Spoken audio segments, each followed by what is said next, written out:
DNA मित्रों, भारत दुनिया का सबसे विशाल लोकतंत्र है, लेकिन इस लोकतंत्र के भीतर एक समानांतर लीक तंत्र भी खड़ा हो चुका है। जिस तरह लोकतंत्र 4 स्तंभों पर टिका होता है, उसी तरह ये लीक तंत्र भी अपने 4 स्तंभों पर ही टिका हुआ है।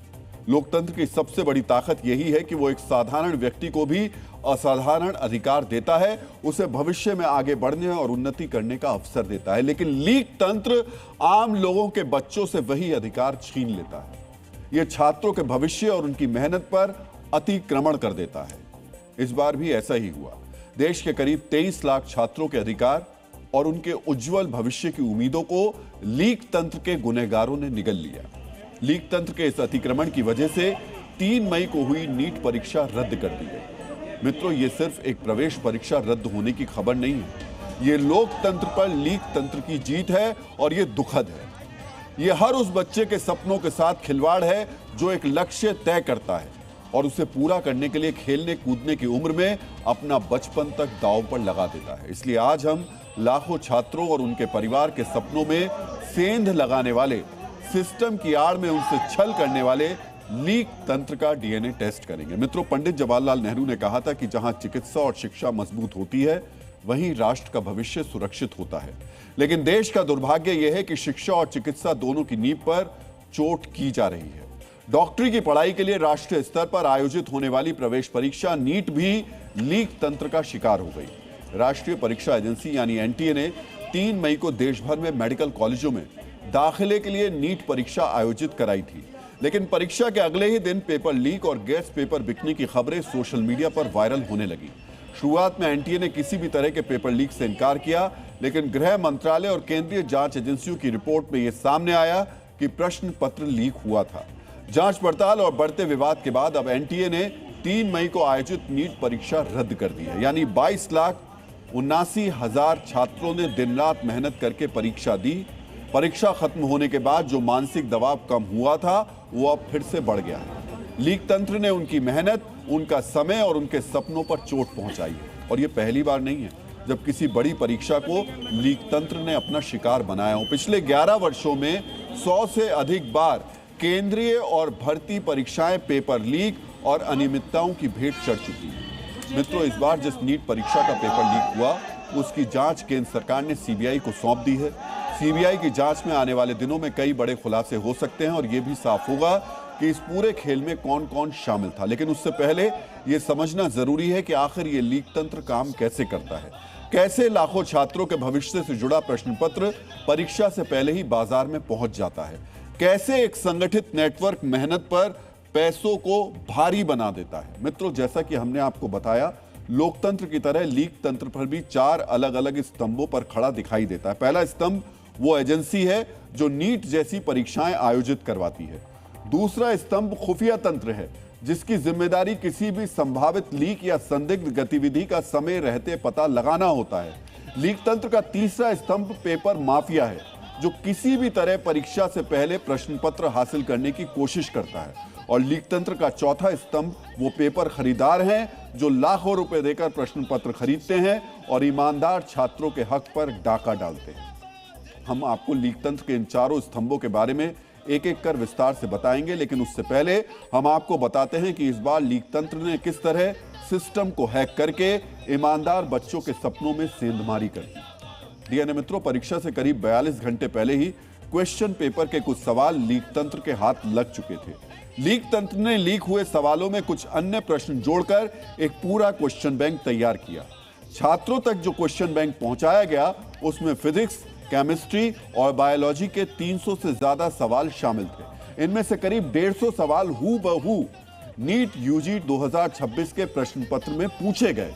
यानी 720 अंकों की परीक्षा में लगभग 600 नंबर के सवाल पहले से ही लीक तंत्र के बनाए क्वेश्चन बैंक में मौजूद थे।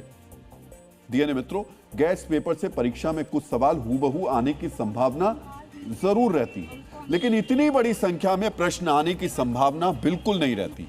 इसीलिए जब जांच पड़ताल हुई तो एक एक करके इसके खुलासे होने लगे। पता चला कि सबसे पहले महाराष्ट्र में पेपर लीक हुआ था। सूत्र बताते हैं कि महाराष्ट्र के नासिक से गुरुग्राम के एक डॉक्टर के पास पेपर पहुंचा। गुरुग्राम से जयपुर और जयपुर से सीकर और झुंझुनू पेपर भेजा गया। वहीं से बिहार, जम्मू कश्मीर, उत्तराखंड, केरल तक पहुंचा। व्हाट्सएप पर प्राइवेट माफिया नाम से एक ग्रुप भी बनाया गया था। इस ग्रुप में करीब 400 सदस्य जुड़े हुए थे। आरोप है कि इस ग्रुप का इस्तेमाल विशेष रूप से लीक किए गए गैस पेपर और सवालों को सर्कुलेट करने के लिए किया गया। टेलीग्राम पर भी एक चैनल बनाया गया था जिसमें नीट का असली पेपर होने का दावा किया जा रहा था। 1 मई से ही व्हाट्सएप और टेलीग्राम पर प्रश्न पत्र की पीडीएफ फाइलें तेजी से शेयर की जा रही थी। जांच एजेंसियों ने व्हाट्सएप चैट और टेलीग्राम रिकॉर्ड्स को अहम सबूत के तौर पर जुटाया। इन डिजिटल रिकॉर्ड्स से यह भी पता चला कि पेपर लीक का नेटवर्क सोशल मीडिया प्लेटफॉर्म्स के जरिए कितनी तेजी से फैलाया गया। एक तरफ जांच एजेंसियां सबूत इकट्ठा कर रही हैं, तो दूसरी तरफ इस पूरे नेटवर्क से जुड़े लोगों पर शिकंजा भी कसना शुरू हो गया है। राजस्थान के अलग अलग शहरों से कई संदिग्धों को हिरासत में लिया गया है। जयपुर में मनीष नाम के एक शख्स को पुलिस ने गिरफ्तार किया है, जिस पर पेपर लीक नेटवर्क से जुड़े होने का शक है। जयपुर से मिले इनपुट के बाद नासिक क्राइम ब्रांच की टीम ने योगेश खरे नाम के एक युवक को हिरासत में लिया। 30 वर्षीय योगेश BA-MS की पढ़ाई कर चुका है और एक मेडिकल काउंसलिंग एजेंसी चलाता है। पुलिस के मुताबिक गिरफ्तारी से बचने के लिए योगेश ने अपना हेयर स्टाइल तक बदल लिया था ताकि उसकी पहचान छिपी रहे। फिलहाल जांच एजेंसियां ये पता लगाने में जुटी हैं कि योगेश लीक तंत्र के किस स्तर पर जुड़ा हुआ था और उसकी भूमिका कितनी बड़ी थी। इस बीच राष्ट्रीय परीक्षा एजेंसी यानी NTA ने कहा है कि छात्रों का हित सर्वोपरि है और पेपर लीक जैसे मामलों के खिलाफ जीरो टॉलरेंस की नीति जारी रहेगी। पेपर जो एडमिनिस्टर किया गया था 3 तारीख को, जो 4 वर्जन्स पेपर के होते हैं, उनमें से कोई पेपर मार्केट में नहीं आया, कहीं लीक नहीं हुआ है।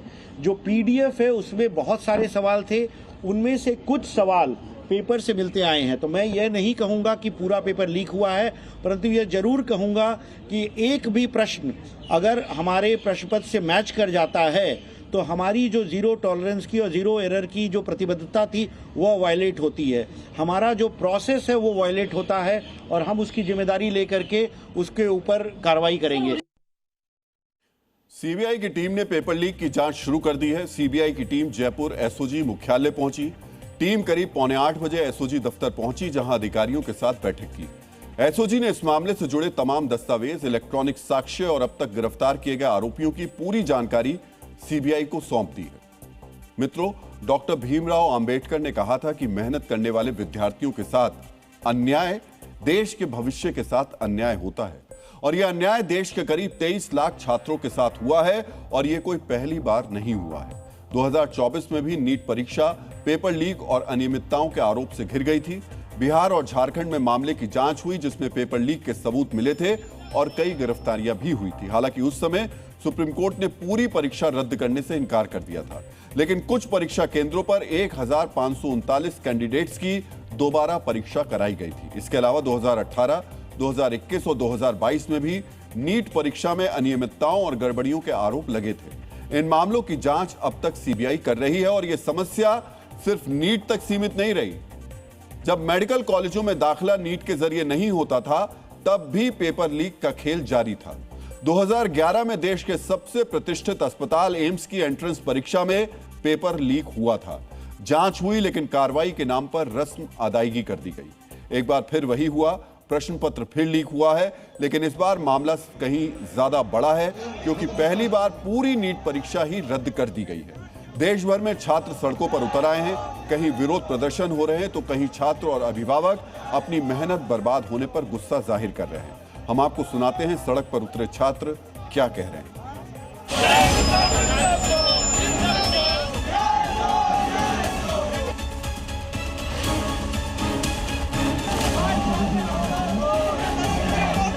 आज जिन लोगों ने पूरी मेहनत और ईमानदारी से नीट के पेपर की तैयारी की, आज उनके भविष्य को 5-5 हजार 10-10 हजार में जो है व्हाट्सएप पे और टेलीग्राम ग्रुप में जो है बेचा गया। भविष्य के साथ खिलवाड़ हो रहा है बच्चों के साथ, ये बहुत बड़ी दुर्दशा है देश की। राजस्थान में नहीं, बिहार में पेपर लीक हो रहा है, यूपी में पेपर लीक हो रहा है, हर जगह पेपर लीक हो रहा है। मित्रों, एनटीए खुद परीक्षा नहीं कराती है, इसके लिए वो आउटसोर्सिंग मॉडल पर काम करती है। परीक्षा के प्रोसेस को पूरा करने के लिए कई एजेंसियों को हायर किया जाता है, जिसके जरिए वो नकल मुक्त और निष्पक्ष परीक्षा कराने का दावा करती है। एनटीए गोपनीय तरीके से किसी बाहरी प्रिंटिंग प्रेस को प्रश्न पत्र छापने का ठेका देती है। छपे हुए प्रश्न पत्रों को प्रिंटिंग प्रेस से देश भर के सिटी कोऑर्डिनेटर्स या बैंकों के स्ट्रांग रूम तक पहुंचाने की जिम्मेदारी कुरियर और ट्रांसपोर्ट एजेंसीज की होती है। नीट परीक्षा के लिए एनटीए निजी स्कूल और कॉलेजों को परीक्षा केंद्र बनाते हैं। इन केंद्रों पर फर्नीचर, बिजली और पानी जैसी बुनियादी व्यवस्थाएं संबंधित संस्थानों को ही करनी होती हैं। छात्रों की बायोमेट्रिक हाजिरी यानी फिंगरप्रिंट और फेस स्कैन के लिए इस्तेमाल होने वाली मशीनें और सॉफ्टवेयर भी बाहरी एजेंसियों के जरिए संचालित किए जाते हैं। परीक्षा खत्म होने के बाद सील बंद OMR शीट्स को स्कैन करने और उनके डेटा को डिजिटल फॉर्मेट में बदलने के लिए भी बाहरी वेंडर्स की मदद ली जाती है। निष्पक्ष और नकल मुक्त परीक्षा कराने के नाम पर कई बार एजेंसियों के सुरक्षाकर्मी छात्रों के साथ दुर्व्यवहार तक करते दिखाई देते हैं। मेरी बाईं तरफ आप जो वीडियो देख रहे हैं वो आपको याद होगा, ये वीडियो 3 मई का है, जब सूरत में नीट की परीक्षा देने पहुंची एक छात्रा से उसकी तुलसी कंठी माला तक उतरवा दी गई थी। छात्रा के पिता ने सुरक्षाकर्मियों के इस निर्देश पर कड़ी आपत्ति जताई थी, लेकिन परीक्षा केंद्र का गार्ड अपनी बात पर अड़ा रहा क्योंकि उसे शक था कि तुलसी कंठी माला के जरिए नकल हो सकती है। जरा सोचिए, एजेंसी को एक छात्रा की तुलसी कंठी माला पर शक हुआ, लेकिन परीक्षा से पहले पेपर लीक हो गया, इसकी भनक नहीं लगी। तुलसी कंठी माला पहनकर परीक्षा देने आई बच्ची को रोकने वाली व्यवस्था पेपर लीक रोकने में नाकाम रही। मित्रों, लीक तंत्र का दूसरा स्तंभ LIU यानी खुफिया तंत्र है। इसकी जिम्मेदारी समय रहते किसी भी संदिग्ध गतिविधि की जानकारी जुटाना और ऐसे नेटवर्क पर नजर रखना होता है। लेकिन इस बार खुफिया तंत्र भी मानो लीक तंत्र के सामने बेबस नजर आया। नीट परीक्षा से 2 दिन पहले ही व्हाट्सएप और टेलीग्राम पर प्रश्न पत्र और तथाकथित गेस्ट पेपर घूमने लगे थे। सवाल लोगों तक पहुंच गए, लेकिन खुफिया तंत्र को इसकी भनक तक नहीं लगी। यानी सिग्नल इंटेलिजेंस भी फेल हो गया और ह्यूमन इंटेलिजेंस भी। सोशल मीडिया प्लेटफॉर्म्स पर पेपर खुलेआम शेयर होते रहे, लेकिन जिस व्यवस्था को इन गतिविधियों पर नजर रखनी थी वो समय रहते कोई अलर्ट जारी नहीं कर पाई। लीक तंत्र के ये 2 स्तंभ अपने काम में पूरी तरह फेल हो गए, लेकिन तीसरा स्तंभ अपने मकसद में पूरी तरीके से कामयाब रहा।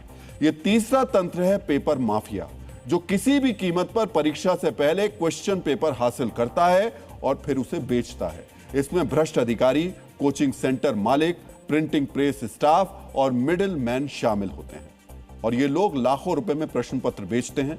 3 मई को ही नीट परीक्षा के पेपर भी 5-5 लाख रुपए तक में बेचे जाने के दावे सामने आए हैं। और मित्रों, लीक तंत्र का सबसे मजबूत और अहम स्तंभ वो लोग होते हैं जो पेपर माफिया से प्रश्न पत्र खरीदते हैं। ये वो लोग हैं जो अपने कमजोर बच्चों को मेहनत नहीं बल्कि पैसों के दम पर डॉक्टर बनाना चाहते हैं। ऐसे लोग ईमानदार और परिश्रमी छात्रों के हक पर डाका डालते हैं। मित्रों, आचार्य चाणक्य ने कहा है कि एक छात्र की ईमानदार मेहनत का सम्मान होना चाहिए, क्योंकि वही कल समाज और देश को दिशा देगा। लेकिन क्वेश्चन पेपर माफिया और कुछ धन पशु अभिभावक मिलकर ईमानदार बच्चों के अधिकार पर अतिक्रमण कर रहे हैं। इसी अतिक्रमण के कारण एनटीए ने यह परीक्षा रद्द कर दी। फिर से परीक्षा आयोजित होगी। हालांकि छात्रों को री एग्जाम के लिए नया पंजीकरण करने की जरूरत नहीं होगी, पुराना डेटा ही मान्य होगा। दोबारा होने वाली परीक्षा के लिए छात्रों से कोई अतिरिक्त फीस भी नहीं ली जाएगी। लेकिन मित्रों, इस परीक्षा लीक होने से देश के करीब 20,000 करोड़ रुपए तक का नुकसान हुआ है। बहुत ध्यान से सुनिएगा, यह परीक्षा रद्द होने से देश को 20,000 करोड़ रुपए का आर्थिक नुकसान हुआ है, क्योंकि नीट की परीक्षा आयोजित करने में औसतन 250 से 400 करोड़ रुपए की लागत आती है। अगर फिर से परीक्षा हुई तो करीब 250 करोड़ रुपए खर्च होंगे। राज्य पुलिस, सीबीआई, एसओजी की जांच में करीब 50 से 100 करोड़ रुपए खर्च होंगे। कुल मिलाकर प्रत्यक्ष रूप से 600 से 800 करोड़ रुपए का सीधा नुकसान हो रहा है। एनटीए ने फिर से परीक्षा कराने की बात कही है, लेकिन यह तय नहीं किया कि परीक्षा कब है। ऐसे में छात्र अगर कोचिंग का एक्सटेंशन करवाते हैं तो 20 से 50 हजार रुपए तक का खर्च और आएगा। अगर छात्र पीजी या हॉस्टल में रहते हैं तो 15 से 30 हजार तक का अतिरिक्त खर्च बढ़ेगा। इसके अलावा यात्रा, खाना, किताबें और दूसरी जरूरतों पर 5 से 10 हजार रुपए तक का खर्च होगा।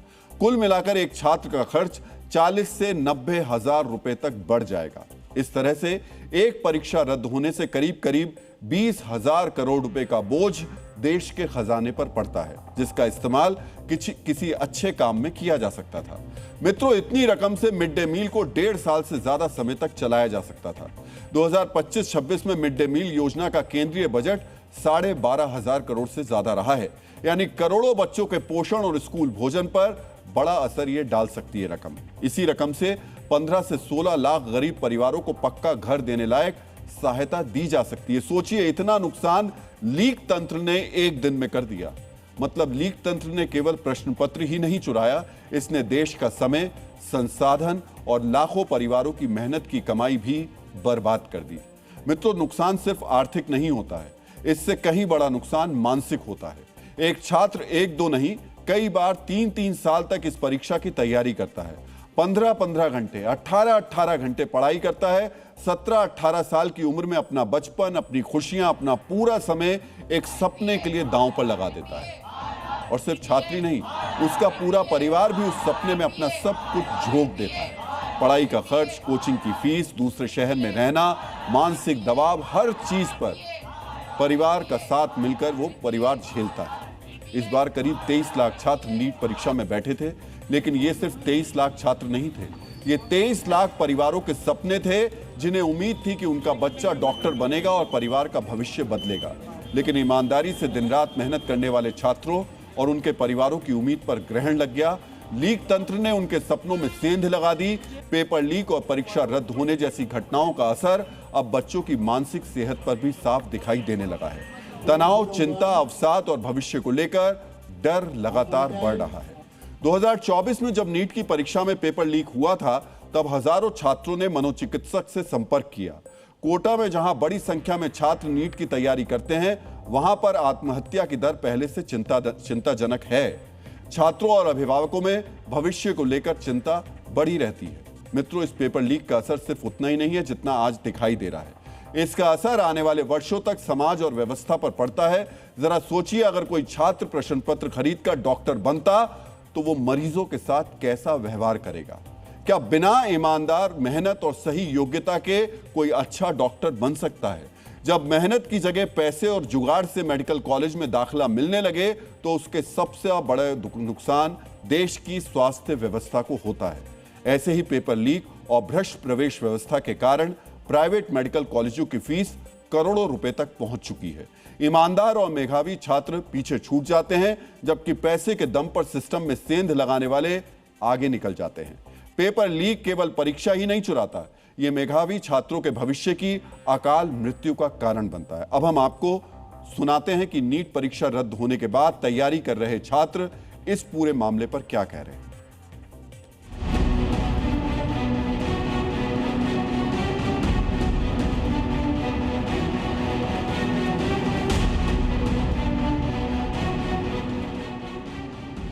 फिर से तैयारी करना पड़ेगा, फिर से उसी मेंटल स्ट्रेस, उसी पैनिक वाली सिचुएशन, उसी सिचुएशन से फिर से गुजरना पड़ेगा। हमने 2 साल कड़ी मेहनत की, उसके बाद परीक्षा दिया, उसके बाद पता चला कि पेपर ही कैंसिल हो गया। क्या ही गारंटी है कि नेक्स्ट ईयर लीक नहीं होगी पेपर?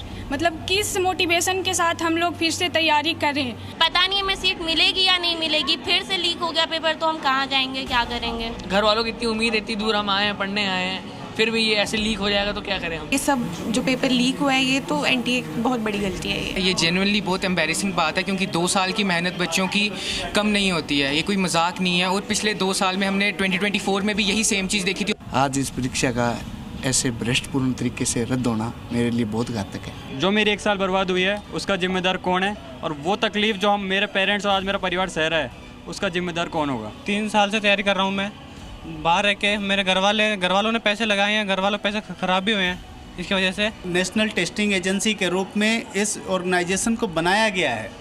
वो इसलिए बनाया गया कि सिंपली उसे सिर्फ एक काम दिया गया है, टेस्ट कंडक्ट करना, और वो एक काम भी सही तरीके से नहीं कर रहा है और बार बार इसमें फेल हो रहा है। हम लोगों ने भी सालों साल मेहनत करी बच्चों के साथ, तो एक इनजस्टिस तो हुआ है बच्चों के साथ कि दोबारा पेपर हो रहा है।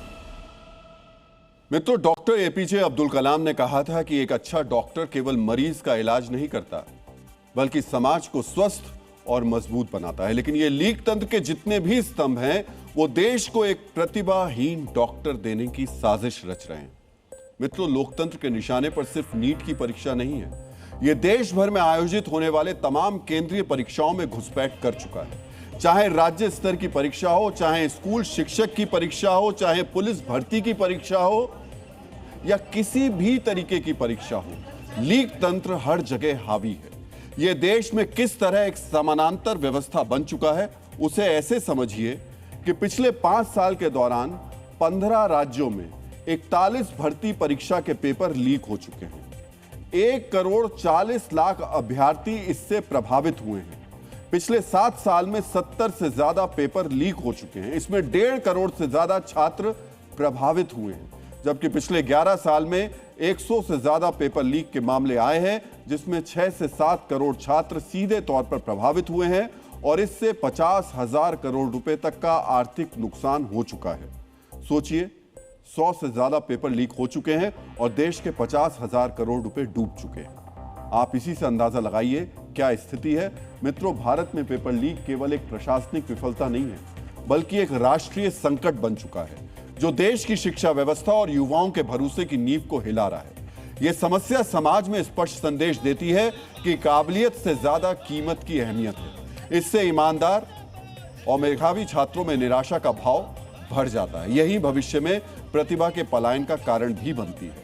मित्रों, जो लोग पेपर लीक जैसे अपराध कर रहे हैं, उनके लिए क्या कानूनी प्रावधान है, उसे भी समझ लीजिए। Public examination prevention of unfair means act 2024 के तहत 3 से 5 साल तक जेल की सजा का प्रावधान है। इसके अतिरिक्त 10 लाख रुपए के जुर्माने का प्रावधान है।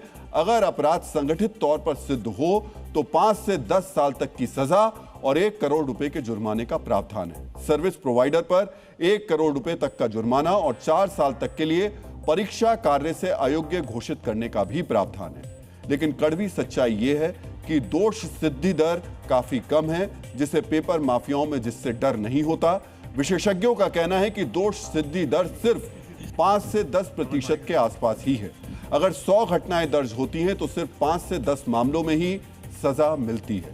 लीक तंत्र में शामिल 100 में से 90 अपराधी कानून के दायरे में आकर भी छूट जाते हैं। इससे साफ है कि पेपर लीक को रोकने के लिए केवल कानून पर्याप्त नहीं है। यही कारण है कि नीट जैसी परीक्षा को रद्द करना पड़ रहा है। इसको लेकर किस तरह सियासत हो रही है, वो भी आपको सुनना चाहिए। पेपर लीक पे ये चल क्या रहा है इस देश के अंदर? जिन लोगों से एक पेपर ठीक से नहीं होते बिना लीक करवाए, वो सरकार क्या चलाएंगे? मिले हुए हैं ये लोग। मन की बात में तो आपने कह दिया बच्चों को कि टेंशन मत लो। अब वो जो बच्चे पिछले 2 साल से तैयारी कर रहे हैं, जो उनके माँ बाप लाखों रुपया ये जो कोचिंग सेंटर्स में बर्बाद कर दिए, उन पर क्या गुजर रही होगी? बीजेपी को जवाब देना पड़ेगा, प्रधानमंत्री जवाब दे। मॉरल रिस्पॉन्सिबिलिटी सरकार की बनती है। आपने एजेंसी बना दी ये बोलकर कि ये अब एग्जाम्स कंडक्ट करेंगे, तो कहाँ कंडक्ट हो रहे हैं? और मुझे तो दुख उन लोगों के लिए है जिन बच्चों ने ईमानदारी से पेपर दिया है। विपक्ष के ज़माने में तो रोज़ पर्चे लीक होते थे, चाहे यूपी हो, जब समाजवादी की सरकार थी, राजस्थान में कांग्रेस की थी। तो इस पर सरकार जो जिम्मेदार होंगे, जिनकी अकाउंटेबिलिटी, उनके खिलाफ कठोर कार्रवाई की जाएगी। हमारा अगला विश्लेषण दिल्ली पुलिस के रिश्वत कांड से जुड़ा है। हमारी ये खबर दिल्ली पुलिस के एक इंस्पेक्टर से जुड़ी हुई है। सुभाष यादव नाम के इस इंस्पेक्टर के ऊपर करोड़ों की रिश्वत और वसूली लेने का आरोप है। सुभाष यादव दिल्ली पुलिस की नारकोटिक्स सेल्स में कार्यरत था। पिछले कई महीनों से सीबीआई ने सुभाष यादव पर नजर रखी हुई थी। अब सुभाष यादव को गिरफ्तार कर लिया गया है। सीबीआई को शक है कि सुभाष यादव के पास से बेनामी संपत्तियां भी हो सकती हैं। एजेंसी की जांच के दायरे में सुभाष यादव से जुड़े रहे दूसरे पुलिस अफसर भी शामिल हैं। अगर वाकई सुभाष यादव के साथ दूसरे पुलिस अफसर भी जुड़े थे तो यह सिर्फ भ्रष्टाचार का नहीं बल्कि संगठित तौर पर घूसखोरी का रैकेट भी हो सकता है। आमतौर पर दिल्ली पुलिस के एक इंस्पेक्टर की सैलरी 75 से 85 हजार के ऊपर होती है, लेकिन ये जनाब करोड़ों की रिश्वत डकार कर बैठे थे। इसी वजह से सीबीआई आरोपी के बैंक खातों के साथ साथ डिजिटल लेनदेन की भी जांच कर रही है, ताकि घूसखोरी के इस रैकेट का पूरा सच सामने आ सके। मित्रों, सुभाष यादव तक सीबीआई अचानक नहीं पहुंची। एजेंसी ने सुभाष यादव को चारों तरफ से घेर कर दबोचा है। मीडिया रिपोर्ट्स के मुताबिक सुभाष यादव के साथ अजय नाम का एक कांस्टेबल जुड़ा हुआ था। पहली कार्रवाई इसी कांस्टेबल पर हुई। सीबीआई ने इस कांस्टेबल को 2 लाख की रिश्वत लेते पकड़ा था। बाद में अजय से 48 लाख रुपए कैश बरामद किए गए। कांस्टेबल की गिरफ्तारी के बाद सुभाष यादव फरार हो गया। फिर सीबीआई ने कांस्टेबल की निशानदेही पर ही सुभाष को गिरफ्तार कर लिया। मित्रों, कहा जाता है जब कोई अपराधी कानून तोड़ता है तो वो एक अपराध होता है। जब एक पुलिस वाला रिश्वत लेकर कानून की कीमत लगा देता है तो पूरे समाज की सुरक्षा व्यवस्था की हत्या हो जाती है। वर्दी में घूसखोरी के इसी मुद्दे को ट्रांसपेरेंसी इंटरनेशनल की रिपोर्ट में हाईलाइट भी किया गया था। रिपोर्ट बनाने के लिए किए गए सर्वे में 38% लोगों ने माना था कि उन्होंने पुलिस वालों को रिश्वत दी है। जब इस रिश्वत का औसत निकाला गया तो 4,200 रुपए की रकम सामने आई, यानी 38% भारतीय नागरिकों ने पुलिस कर्मियों को औसतन 4,200 रुपए की रिश्वत दी है। सर्वे में शामिल 45% लोगों ने बताया कि उन्होंने ट्रैफिक नियमों के उल्लंघन पर रिश्वत दी। 32% लोगों ने माना कि उन्होंने एफआईआर दर्ज कराने के लिए रिश्वत दी, यानी जो एफआईआर नागरिक का अधिकार है उसके लिए भी रिश्वत देनी पड़ी थी। रिपोर्ट के मुताबिक हर साल सड़कों पर चलने वाले ट्रक ड्राइवर पुलिस वालों को 222 करोड़ रुपए की रिश्वत देते हैं। जरा सोचिए, 222 करोड़ रुपए तो किसी छोटी नगरपालिका का सालाना बजट या उससे भी ज्यादा होता है। इतनी बड़ी रकम ट्रक ड्राइवर वर्दी वालों के चाय पानी में दे देते हैं। मित्रों, लौह पुरुष सरदार वल्लभ भाई पटेल ने कहते थे, भ्रष्टाचार और अक्षमता तब तक साथ साथ चलेंगे जब तक प्रशासन में पारदर्शिता और जवाबदेही सुनिश्चित नहीं की जाती। इसी जवाबदेही को सुनिश्चित करने के लिए केंद्र और राज्य स्तर पर विजिलेंस यानी सतर्कता विभाग बनाए गए थे। लेकिन पंजाब में तो विजिलेंस वालों पर ही भ्रष्टाचार के आरोप लग गए। पंजाब के मोहाली में सीबीआई ने 11 तारीख को एक छापा मारा। इस छापे का मकसद विजिलेंस विभाग में रिश्वत की एक शिकायत पर कार्रवाई करना था। शिकायतकर्ता का आरोप था कि 3 बिचौलिए उससे पैसे मांग रहे हैं। बिचौलियों का दावा था कि 20 लाख रुपए के बदले में वो डीजी विजिलेंस के कार्यालय में लंबित शिकायत को बंद करा देंगे। आरोप है इस रिश्वत कांड में डीजी विजिलेंस का रीडर ओपी राणा भी शामिल था। 20 लाख के सौदे को बाद में बदल दिया गया था। घूस की नई डिमांड में 13 लाख रुपए कैश और एक महंगा मोबाइल फोन मांगा गया था। सीबीआई ने जब छापा मारा तो 9 लाख रुपए कैश और मोबाइल फोन बरामद कर लिया गया। सबूतों के साथ एजेंसी ने बिचौलियों को गिरफ्तार कर लिया है। गिरफ्तारी के बाद एक और चौंकाने वाला खुलासा हुआ। आरोप है कि विजिलेंस विभाग में घूस की दलाली करने वाले आरोपियों को पंजाब पुलिस से सुरक्षा मिली हुई थी। है ना हैरान करने वाली बात। आम आदमी अपनी सुरक्षा के लिए पुलिस से गुहार लगाता रहता है, दूसरी तरफ पुलिस रिश्वत के दलालों को सरकारी सिक्योरिटी दे देती है। मित्रों, भ्रष्टाचार की इसी प्रवृत्ति को आचार्य चाणक्य ने सदियों पहले पहचान लिया था। आचार्य चाणक्य कहते थे, जैसे जीभ पर रखे शहद को चखने से रोकना असंभव है, वैसे ही सरकारी काम में लगे व्यक्ति के लिए सरकारी धन का थोड़ा सा हिस्सा ना चखना असंभव है। यानी चाणक्य भी ये मानते थे कि भागीरथ प्रयास के बिना किसी व्यवस्था से भ्रष्टाचार हटाना लगभग असंभव है। डीएनए मित्रों, ईरान अमेरिका के युद्ध के बीच प्रधानमंत्री नरेंद्र मोदी ने लोगों से 1 साल तक सोना नहीं खरीदने की अपील की है। जब प्रधानमंत्री सोना नहीं खरीदने की अपील कर रहे हैं, उस समय चांदी की कीमत में जोरदार बढ़ोतरी हुई है।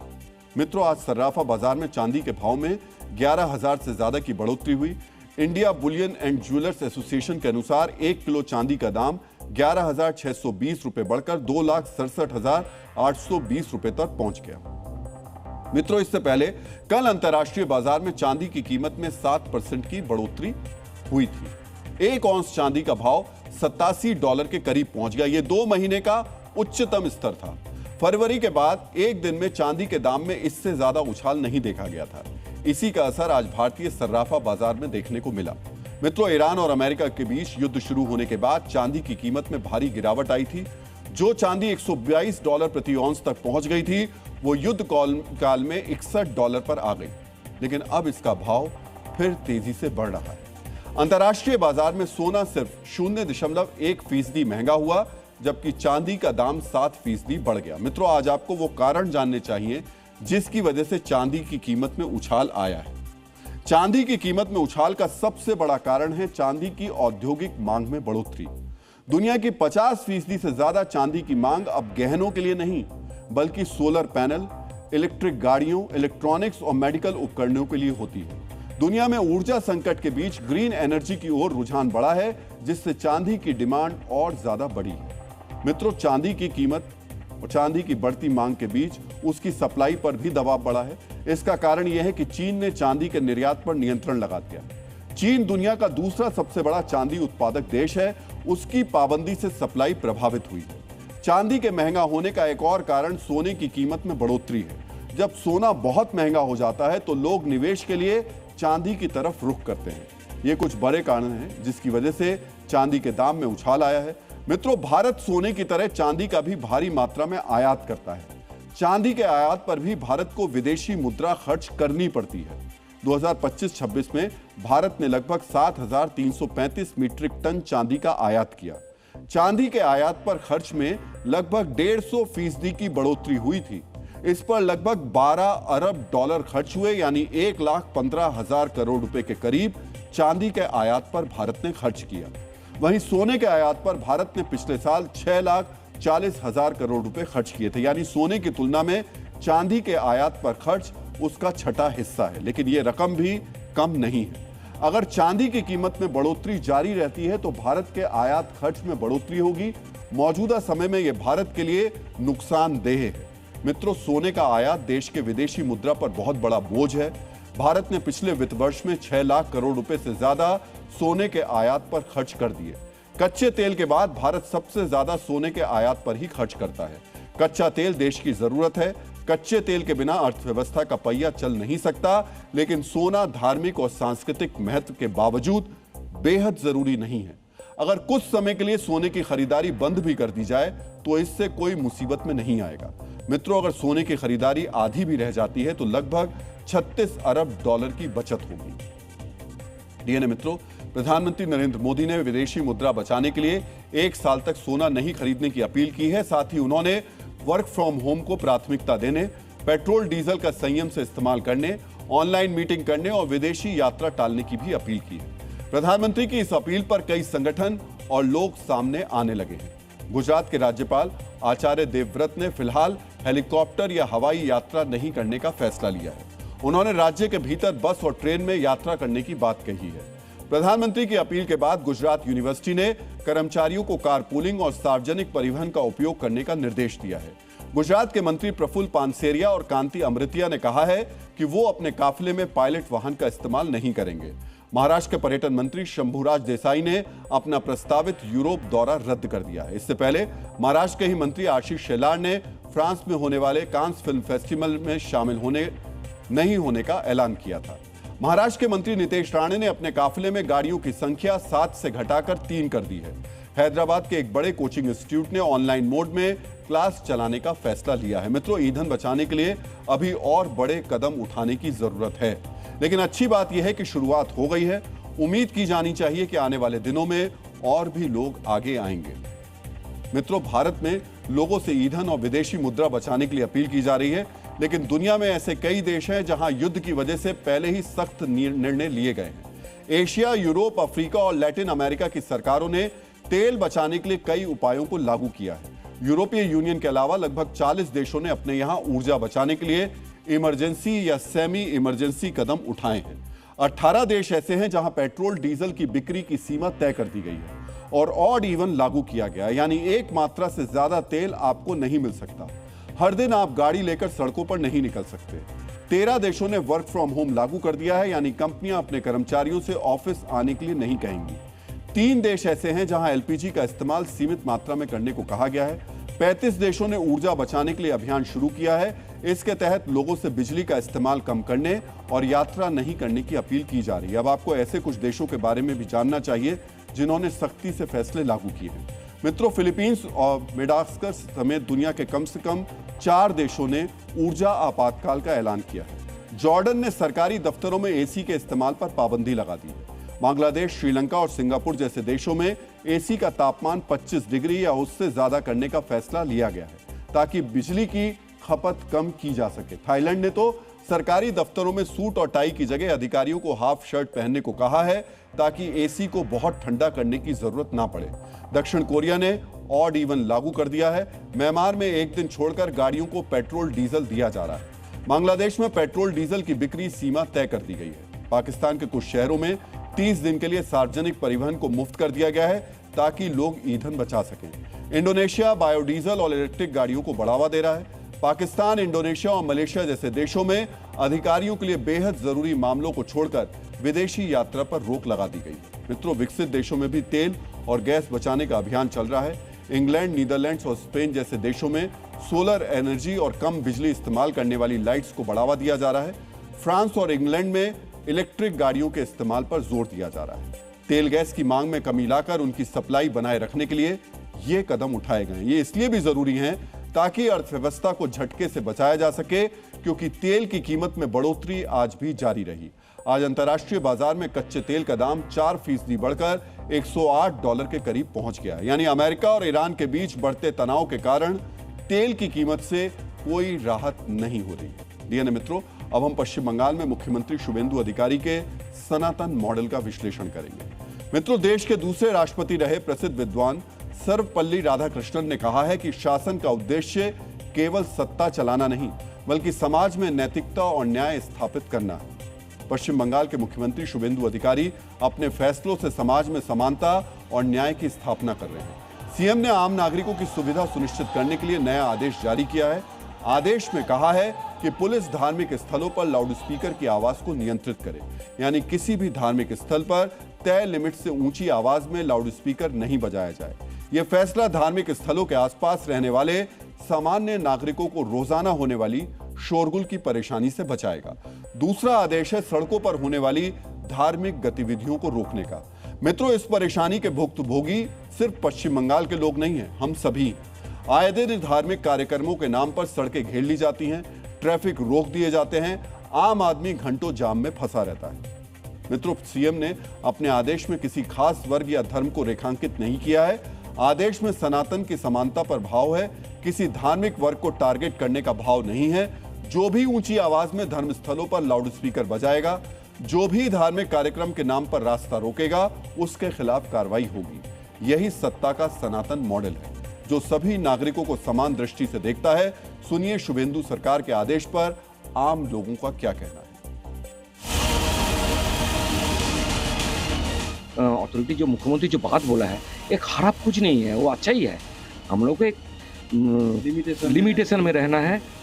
पहले तो हम लोग को पंक्चुअलिटी होना जरूरी है, इसलिए तो ये बात मस्जिद में करो, रास्ता में सब लोग जो उनका असुविधा है, बहुत आदमी लोग जा रहा है, उसको है रास्ता में सब नमाज पढ़ता है, ये नहीं होगा। बगल में करो, कोनो साइन में करो। लाउड स्पीकर नियम से बाहर बजाया जाता है, लेकिन ये ना हो क्योंकि मानुष को, साधारण पब्लिक को जाते असुविधा ना हो। लाउड स्पीकर इतने जोर से बजता है, ये देखता है कि कोई असुविधा ना हो, इंसान पब्लिक को कोई असुविधा ना हो। मित्रों, BR आम्बेडकर ने कहा है कि न्याय हमेशा स्वतंत्रता, समानता और बंधुत्व के आधार पर ही कायम रह सकता है। शुभेंदु सरकार ने अपने फैसले में न्याय का पालन किया। शोर से आम आदमी को परेशान करने वाले हर लाउडस्पीकर पर एक्शन होगा। धार्मिक कार्यक्रम के नाम पर सड़क रोकने वालों पर कार्रवाई होगी। हालांकि दुर्गा पूजा, ईद या अन्य समुदाय के बड़े त्योहारों के दौरान होने वाले आयोजनों के लिए अलग नियम बनाए जाएंगे। मित्रों, धार्मिक कार्यक्रम के नाम पर जाम लगाने वाले हमें कितनी आर्थिक चोट पहुंचाते हैं, इसका एक छोटा सा आंकड़ा हम आपके साथ शेयर करते हैं। पश्चिम बंगाल में एक साल में 150 घंटे आदमी जाम में फंसता है। इसकी बड़ी वजह धार्मिक आयोजन और राजनीतिक रैलियां होती हैं। जाम से पश्चिम बंगाल के लोगों को सालाना करीब 50 लाख करोड़ का आर्थिक नुकसान होता है। ये सिर्फ पश्चिम बंगाल की बात कर रहे हैं। समझिए, धर्मस्थलों पर लाउडस्पीकर और सड़कों पर धार्मिक कार्यक्रमों को लेकर तीखा मतभेद रहा है।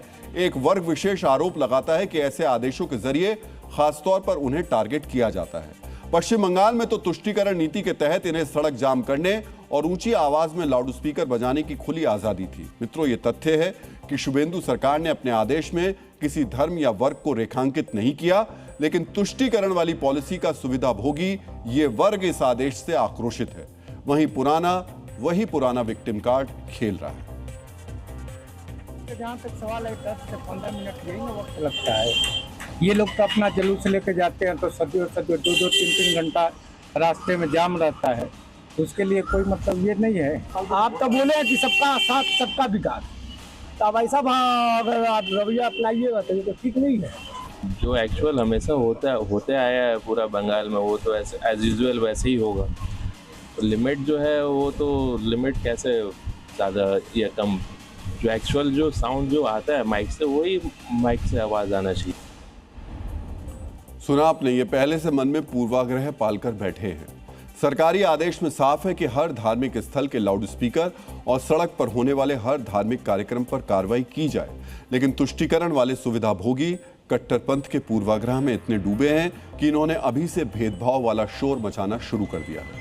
मित्रों, जानते हैं लाउड स्पीकर को लेकर सुप्रीम कोर्ट भी समय समय पर अपने फैसलों में कह चुका है कि ध्वनि प्रदूषण से मुक्ति अनुच्छेद 21 यानी जीवन का अधिकार का हिस्सा है। धर्म लाउड स्पीकर या वॉइस एम्पलीफायर का इस्तेमाल अनिवार्य नहीं करता। प्रार्थना शांतिपूर्वक की जा सकती है। 2005 में ही सुप्रीम कोर्ट ने रात 10 बजे से सुबह 6 बजे तक सार्वजनिक स्थलों पर लाउडस्पीकर के इस्तेमाल को बैन किया था। धार्मिक अवसरों पर लाउडस्पीकर के इस्तेमाल के लिए कोर्ट ने अनुमति लेने और निर्धारित डेसिबल लिमिट का पालन करने की शर्त भी लगाई थी। सोचिए, सुप्रीम कोर्ट भी कह चुका है कि धर्म में लाउडस्पीकर की कोई भूमिका नहीं है, लेकिन फिर भी एक वर्ग को आपत्ति है। जानते हैं आपत्ति क्यों है? क्योंकि वोट बैंक वाली राजनीति और तुष्टीकरण वाली शासन नीति के कारण अब तक इन्हें आम आदमी के अधिकारों के अतिक्रमण की आजादी थी। कानून और आम आदमी के अधिकार से ऊपर इनका विशेषाधिकार था, लेकिन अब इन्हें अपना अवैध विशेषाधिकार खत्म होता दिख रहा है, इसलिए ये बौखलाए हुए हैं। पूर्व प्रधानमंत्री अटल बिहारी वाजपेयी ने कहा है कि सरकार का धर्म है वो बिना भेदभाव के हर नागरिक को न्याय दे। पवित्र जो पश्चिम बंगाल में शुभेंदु सरकार बिना भेदभाव हर नागरिक को न्याय देने की कोशिश कर रही है, यही बात अब तक तुष्टीकरण वाला विशेषाधिकार प्राप्त वर्ग को चुभ रहा है। मित्रों, आचार्य विनोबा भावे ने कहा है कि सच्चा शासन वही है जिसमें जनता भयमुक्त और सम्मानपूर्वक जीवन जी सके। पश्चिम बंगाल में शुभेंदु सरकार यही सुनिश्चित कर रही है कि आम लोग भयमुक्त और सम्मानपूर्वक जीवन जी सकें। आम नागरिकों के इसी अधिकार से कट्टरपंथियों को चिढ़ है। कट्टरपंथियों की यह चिढ़ विश्वव्यापी है। कट्टरपंथियों में अजब सी वैचारिक एकता भी है। पश्चिम बंगाल में बैठे कट्टरपंथी और बांग्लादेश में बैठे कट्टरपंथी वैचारिक तौर पर इस मुद्दे पर बिल्कुल एकजुट हैं। इसका प्रमाण इन दिनों बांग्लादेश में दिखाई दे रहा है। जब से पश्चिम बंगाल के चुनावी नतीजे आए हैं, बीजेपी की सरकार बनी है, बांग्लादेश में कट्टरपंथी बौखला गए हैं। हर दिन कोई ना कोई कट्टरपंथी गुट सड़क पर उतरकर प्रदर्शन कर रहा है। अब सोचिए, भारत के एक प्रदेश में चुनाव हुए, जनमत से एक सरकार बनी, इसका बांग्लादेश से कोई कनेक्शन बनता है? पश्चिम बंगाल में राजनीतिक बदलाव में बांग्लादेश का कोई स्टेक बनता है? नहीं बनता है। लेकिन कट्टरपंथी अतिवाद सीमा और बॉर्डर को नहीं मानते, इसलिए बांग्लादेश में आए दिन प्रदर्शन हो रहे हैं। सिर्फ प्रदर्शन ही नहीं हो रहे हैं, पश्चिम बंगाल सरकार और शुभेंदु अधिकारी को धमकियां भी दी जा रही हैं। सुनिए, बांग्लादेश में बैठे ये कट्टरपंथी पश्चिम बंगाल की चुनी हुई सरकार को क्या क्या और कैसी कैसी धमकियां दे रहे हैं। पश्चिम बंगाल में नई सरकार ने भेदभाव वाला कोई फैसला नहीं किया। ऐसा कोई फैसला नहीं किया जिससे किसी विशेष वर्ग को टारगेट करने का आरोप लगे, लेकिन कट्टरपंथी बौखलाए हुए हैं। क्यों? क्योंकि अब तक इन्हें तुष्टीकरण वाला जो विशेषाधिकार मिला था वो अब नहीं मिलेगा। जानते हैं, बांग्लादेश में बैठे एक कट्टरपंथी ने सीएम शुभेंदु अधिकारी की हत्या की धमकी दी है।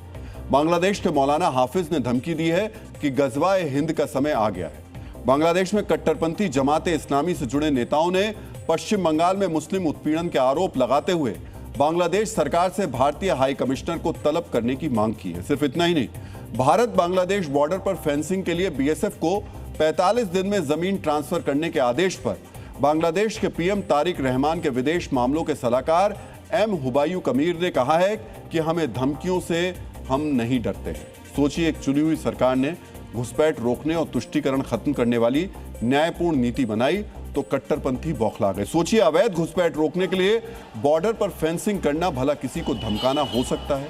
यह सरकार का प्राथमिक कर्तव्य है कि वो अपने नागरिकों की रक्षा घुसपैठियों से करे।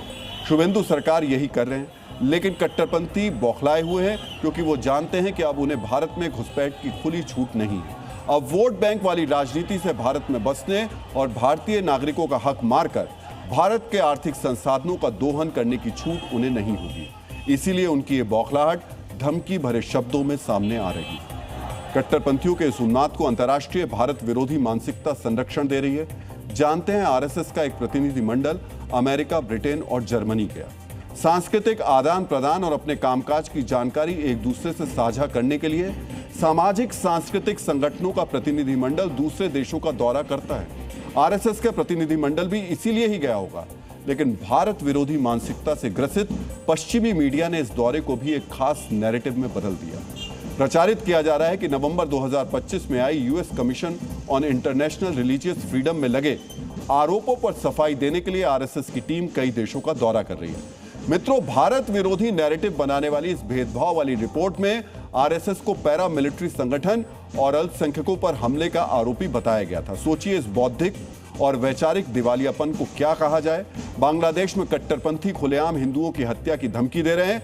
भारत में एक चुनी हुई सरकार के प्रमुख की हत्या की धमकियां दी जा रही हैं, लेकिन अंतर्राष्ट्रीय एजेंडाबाज इस पर चुप्पी साधे हुए हैं। उन्हें कट्टरपंथियों की धमकियां नहीं दिखती हैं, उन्हें आरएसएस नेताओं की विदेश यात्रा दिखाई दे। डीएनए में आज का संदेश, सिस्टम की कमजोरियां लीक हो सकती हैं, लेकिन टैलेंट और ज्ञान कभी लीक नहीं होता, क्योंकि लीक से नहीं सीख से सफलता मिलती है और संघर्ष का जवाब हमेशा मेहनत से दिया जाता है।